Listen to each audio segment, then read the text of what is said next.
பகவத்கீதை இது உங்களுக்கானது. இன்று இக்கணப்பொழுதிலிருந்து எல்லாம் நன்மையாகவே உங்களுக்கு நடைபெறும் அந்த வேளை வந்துவிட்டது.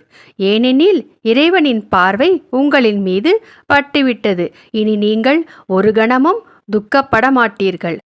உங்கள் பிரச்சனைகளுக்கான தீர்வு இதில் உள்ளது. இறைவனின் கருணை இல்லாதவனால் கீதையை கேட்க முடியாது.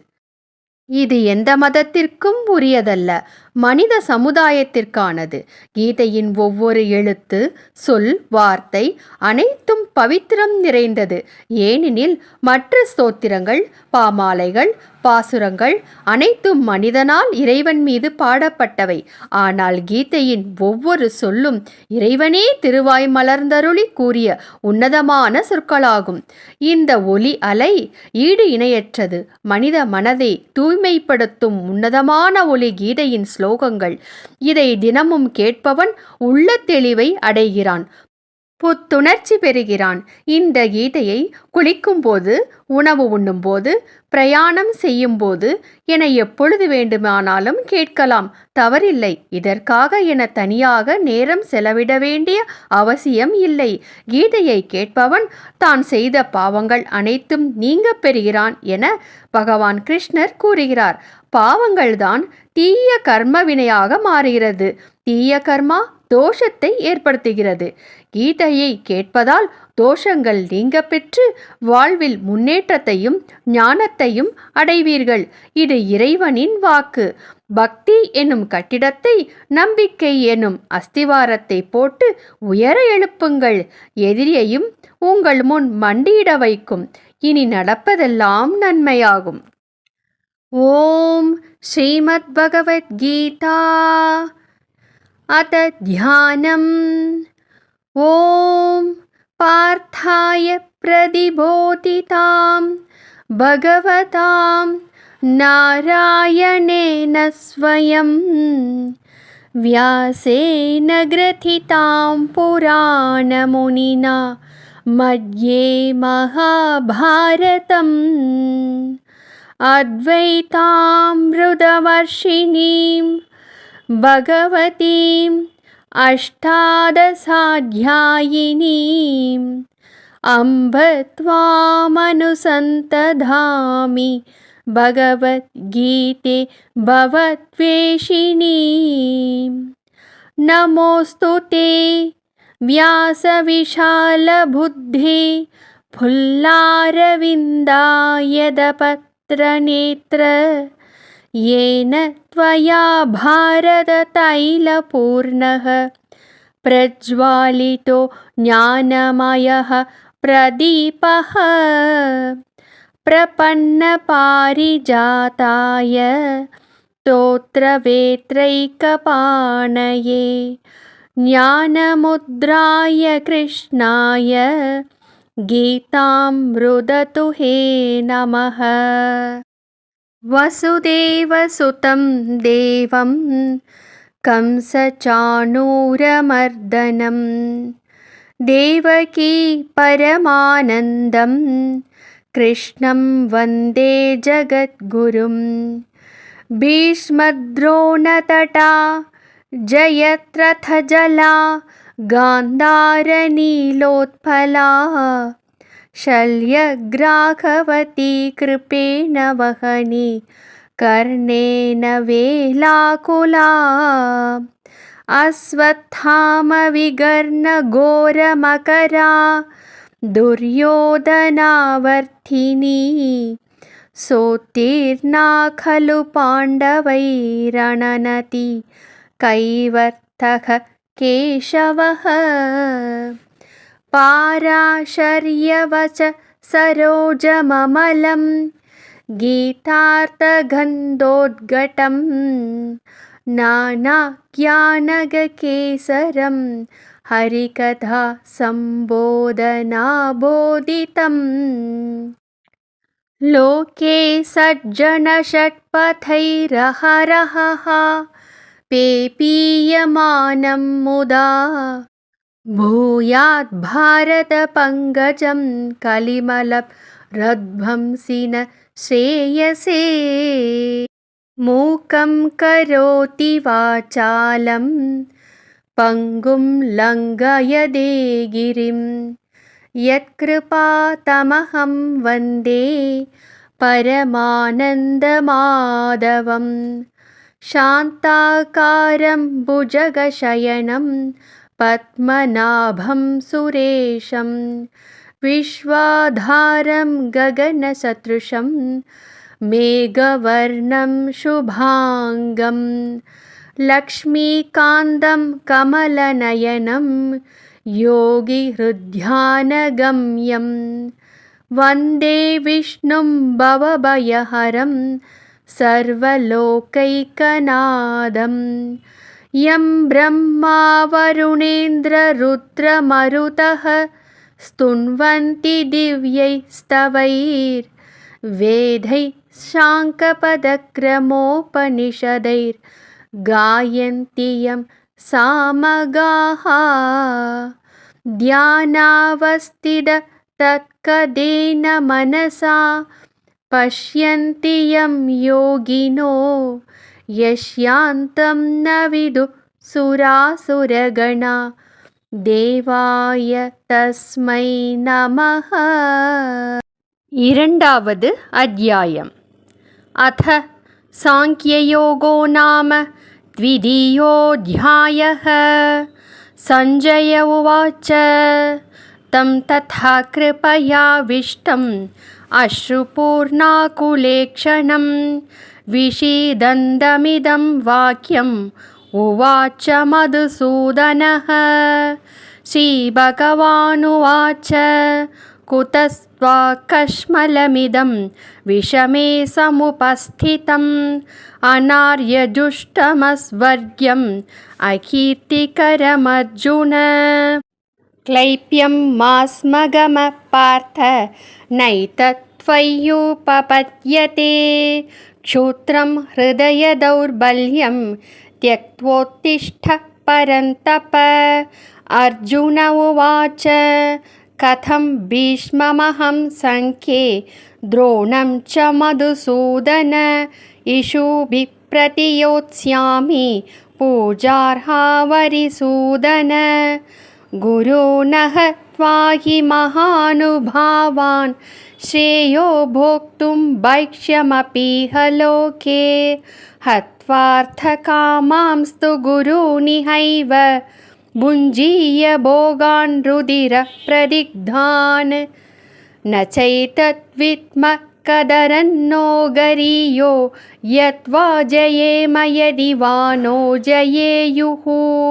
यानेव हत्वा न जिजीविषामस्तेव स्थिता प्रमुखे धार्तराष्ट्राः. कार्पण्यदोषोपहतः स्वभावः पृच्छामि त्वां धर्मसम्मूढचेताः. यच्छ्रेयस्यान्निश्चितं ब्रूहि तन्मे शिष्यस्तेऽहं शाधि मां त्वां प्रपन्नम्. न हि प्रपश्यामि ममापनुद्यात् यच्छोगमुच्छोषणमिन्द्रियाणाम् अवाप्य भूमावसपत्नमृद्धं राज्यं सुराणामपि चाधिपत्यम्. सञ्जय उवाच एवमुक्त्वा ऋषिकेशं गुडाकेश परन्तप न योत्स्य इति गोविन्दम् उक्त्वा तूष्णीं बभूवः. तमुवाच ऋषिकेशः प्रहसन्निव भारत सेनयोरुभयोर्मध्ये विषीदन्तमिदं वचः. श्रीभगवानुवाच अशोच्यानन्वशोचस्त्वं प्रज्ञाबाधांश्च भाषसे गदाशु न गदाशुं च नानुशोचन्ति पण्डिताः. न त्वेवाहं जादुनासं न त्वं नेमे जनाधिपाः न चैव न भविष्यामः सर्वे वयमथ परं. देहिनोऽस्मिन् यथा देहे कौमारं यौवनं जरा तथा देहान्तरप्राप्तिर्धीरस्तत्र न मुह्यति मात्रा स्पर्शास्तु कौन्तेय शीतोष्णसुखदुःखदाः आगमापायिनो नित्यास्तां तितिक्षस्व भारत यं हि न व्यदयन्त्येते पुरुषं पुरुषर्षभ समदुःखसुखं धीरं सोऽमृतत्वाय कल्पते नासतो विद्यते भावो न भावो विद्यते सतः उभयोरपि दृष्टोऽन्तस्त्वनयोस्तत्त्वदर्शिभिः अविनाशि तु तद्विद्धि येन सर्वमिदं ततं विनाशमव्ययस्यास्य न कश्चित् कर्तुमर्हति अन्तवन्त इमे देहा नित्यस्योक्था शरीरिणः अनाशिनो प्रमेयस्य तस्माद्युध्यस्व भारत ययेनं वेत्ति हन्तारं यश्चैनं मन्यते हतम् उभौ तौ न विजानीतो नायं हन्ति न हन्यते न जायते म्रियते वा कदाचिन् नायं भूत्वा भविता वा न भूयः अजो नित्य शाश्वतोऽयं पुराणो न हन्यते हन्यमाने शरीरे वेदा विनाशिनं नित्यं ययेनमजमव्ययं कथं स पुरुष पार्थ कं घातयति हन्तिकम् वासांसि जीर्णानि यथा विहाय नवानि गृह्णाति नरोपराणि तथा शरीराणि विहाय जीर्णान् अन्यानि संयाति नवानि देहि नैनं छिन्दन्ति शस्त्राणि नैनं दहति पावकः न चैनं क्लेदयन्त्यापो न शोषयति मारुतः अच्छेद्योऽयमदाख्योऽयम् अक्लेद्यो शोष्य एव च नित्यसर्वगतस्थाणुरचलोऽयं सनातनः अव्यक्तोऽयमचिन्त्योऽयम् अविकार्योऽयमुच्यते तस्मादेवं विदित्वैनं नानुशोचितुमर्हसि अथ चैनं नित्यजातं नित्यं वा मन्यसे मृतं तथापि त्वं महाबाहो नैवं शोचितुमर्हसि जातस्य हि ध्रुवो मृत्युर्ध्रुवं जन्म मृतस्य च तस्मादपरिहार्येऽर्थे न त्वं शोचितुमर्हसि अव्यक्तादीनि भूतानि व्यक्तमद्यानि भारत अव्यक्तनिधनान्येव तत्र का परिदेवना आश्चर्यवत् पश्यति कश्चिदेनम् आश्चर्यवत् वदति तथैव चान्यः आश्चर्यवच्चैनमन्यः शृणोति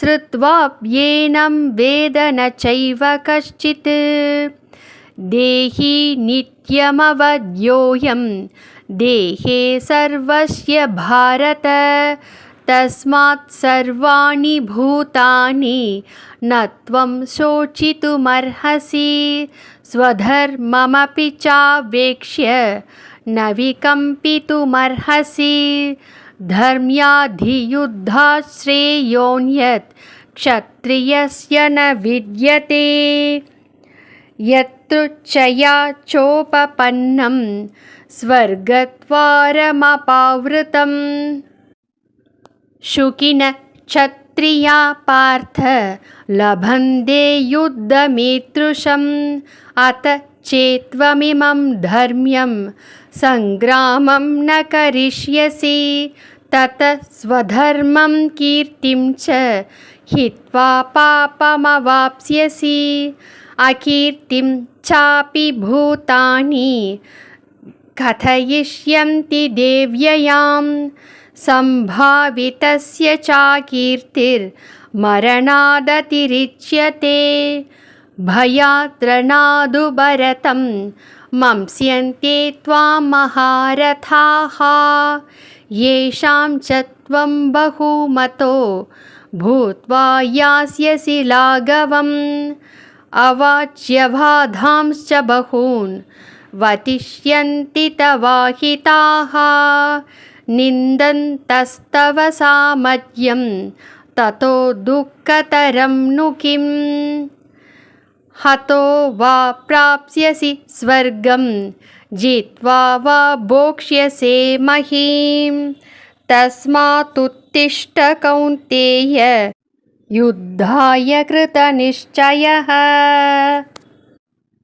सुखदुःखे समे कृत्वा लाभालाभौ जयाजयौ ततो युद्धाय युज्यस्व नैवं पापमवाप्स्यसि येषा देभिहिता साङ्ख्ये बुद्धिर्योगे त्विमां शृणु बुद्ध्या युक्तो यया पार्थ कर्मबन्धं प्रहास्यसि नेहाभिग्रमनाशोऽस्ति प्रत्यवायो न विद्यते स्वल्पमप्यस्य धर्मस्य त्रायते महतो भयात् व्यवसायात्मिका बुद्धिर्येकेह कुरु नन्दन बहुशाखाह्यनन्ताश्च बुद्धयो व्यवसायिनां यामिमां पुष्पितां वाचं प्रवदन्त्यविपश्चितः वेदवादरथा पार्थ नान्यदस्तीति वादिनः कामात्मानस्वर्गपरा जन्मकर्मफलं प्रदां क्रियाविशेषबहुलां भोगैश्वर्यगतिं प्रति भोगैश्वर्यप्रसक्तानां तयापकृतचेदसां व्यवसायात्मिका बुद्धिः समादौ न विधीयते त्रैगुण्यविषया वेदा निस्त्रैगुण्यो भवार्जुन निर्द्वन्द्वो नित्यसत्त्वस्थो निर्योगक्षेम आत्मवान् यावानर्थ उदपाने सर्वतः संप्लुतोदके तावान् सर्वेषु वेदेषु ब्राह्मणस्य विजानतः कर्मण्येवाधिकारस्ते मा फलेषु कदाचन मा कर्मफलहेतुर्भुर्मा ते सङ्गोऽस्त्वकर्मणि योगस्थः कुरु कर्माणि सङ्गं त्यक्त्वा धनञ्जय सिद्ध्यसिद्ध्यो समो भूत्वा समत्वं योग उच्यते धूरेण ह्यवरं कर्म बुद्धियोगात् धनञ्जय बुद्धौ शरणमन्विच्छ कृपणाफलहेतवः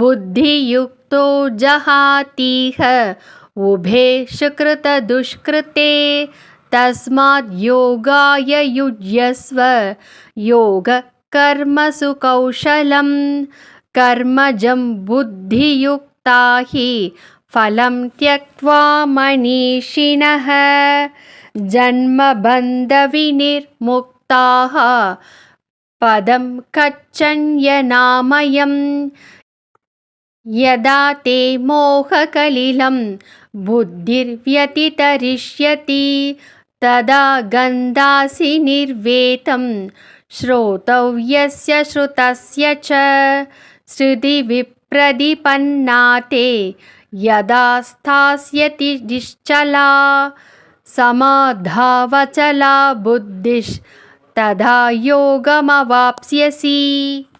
अर्जुन उवाच स्थितप्रज्ञस्य का भाषा समाधिस्तस्य केशव स्थितधि किं प्रभाषेत किमासीत वृजेत किं। श्रीभगवानुवाच प्रजहाति यदा कामान् सर्वान् पार्थमनोगतान् आत्मन्येवात्मना तुष्टः स्थितप्रज्ञस्तदोच्यते। दुःखेष्वनुविघ्नमनाः सुखेषु विगतस्पृहः वीतरागभयक्रोधः स्थितधीर्मुनिरुच्यते। यः सर्वत्रानभिस्नेहस्तत्तः प्राप्य शुभाशुभं नाभिनन्दति न द्वेष्टि तस्य प्रज्ञा प्रतिष्ठिता। यदा संहरते चायं कूर्मोऽङ्गानीव सर्वशः इन्द्रियाणीन्द्रियार्थेभ्यस्तस्य प्रज्ञा प्रतिष्ठिता। विषया विनिवर्तन्ते निराहारस्य देहिनः रसवर्जं रसोऽभ्यस्य परं दृष्ट्वा निवर्तते। यततोऽख्यपि कौन्तेय पुरुषस्यपि पश्चितः इन्द्रियाणि प्रमाथीनि हरन्ति प्रसभं मनः।